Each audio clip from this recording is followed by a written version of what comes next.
ছেলের মা মা তো আমারও বিয়ে দেখবে না নাকি?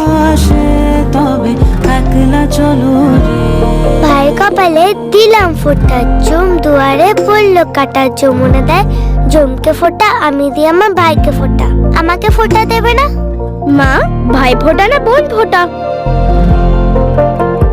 দুটোই। আরে এবার একটা ক্লাসিক্যাল হোক না। আরে ক্লাসিক্যাল তো বুঝলাম, কিন্তু কি ভরতনাট্যম, কত্থক, ওড়িশি? ও ওয়েস্টার্ন। কেন, এটা ক্লাসিক্যাল না? নিশ্চয়ই।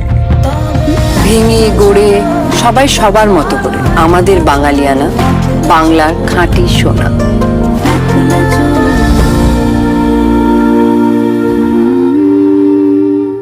Exclusive jewellery collection DTC London द्वारा best showroom award winner RR Agarwal jewellers, Kolkata Jaipur के बाद अब रौरकेला में भी आरआर अग्रवाल ज्वेलर्स, रिश्ता भरोसे का। दोस्तों, लगातार खबरें आ रही हैं कि रडार को चकमा देने वाली मिसाइलों के दम पर अमेरिका को टक्कर दे रहा है ईरान। 50% क्षमता कम होने के बावजूद डटा हुआ है तेहरान। तो दोस्तों, आइए आज इसी विषय पर आगे बातचीत करते हैं। जी हाँ दोस्तों, ईरान की बैलिस्टिक मिसाइलों ने अमेरिका, इजराइल समेत खाड़ी देशों की नाक में दम कर रखा है। सच ये है कि ईरान ने आधुनिक युद्ध की परिभाषा ही बदल कर रख दी है। ईरान ने दुनिया के सामने युद्ध का एक ऐसा मॉडल रखा है जहां वैश्विक शक्तियों का वर्चस्व खत्म होता है और पारंपरिक सेना की जरूरत खत्म होती है। ईरान की एडवांस बैलिस्टिक मिसाइलों को रोकने में थार्ड और आयरन डोम जैसे most advance air defence system भी 100% काबिल नहीं हो पा रहे हैं। ऐसे में कोई कम शक्तिशाली देश अपनी मिसाइल शक्ति से वैश्विक शक्तियों को घुटने पर लाने की काबिलियत रखता है।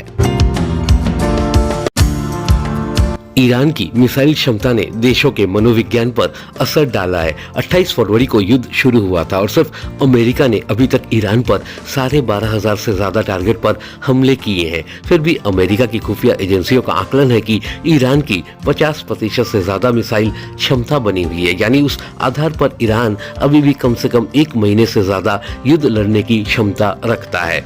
उसकी मिसाइलों ने संयुक्त अरब अमीरात, सऊदी अरब, कतर, बहरीन और इजराइल में तबाही मचा दी है।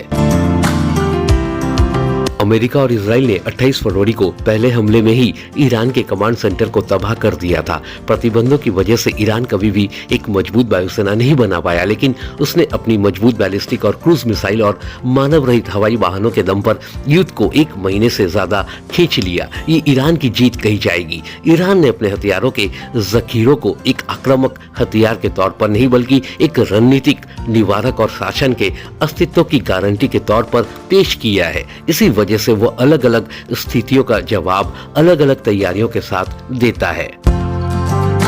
2022 के आंकड़ों के मुताबिक क्रूज मिसाइलों को छोड़कर ईरान के पास 3000 से ज्यादा बैलिस्टिक मिसाइलों के होने का अंदाजा लगाया गया था। ईरान के पास मध्य पूर्व में सबसे बड़ा और सबसे विविध मिसाइल भंडार है। पिछले 1 दशक में इसने अपनी मिसाइलों की सटीकता और अचूकता में महत्वपूर्ण प्रगति की है। इस युद्ध से पता चलता है कि ईरान ने पिछले 15 से 20 सालों में मिसाइल युद्ध लड़ने की जो रणनीति अपनाई थी वो सही साबित हुई है। वो इससे ज्यादा कुछ और भी नहीं कर सकता था। उसने ड्रोन युद्ध की नई परिभाषा लिख डाली है और यकीन मानिए दुनिया के तमाम देश ड्रोन युद्ध से सबक सीख रहे होंगे।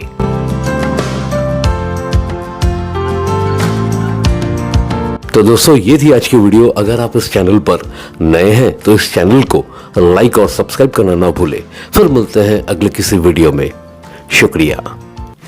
24/7 ताजा समाचार के पाठकों के लिए मेरी तरफ से हार्दिक शुभकामनाएं। Exclusive jewellery collection DTC London द्वारा best showroom award winner RR Agarwal jewellers, Kolkata Jaipur के बाद अब रौरकेला में भी आरआर अग्रवाल ज्वेलर्स, रिश्ता भरोसे का।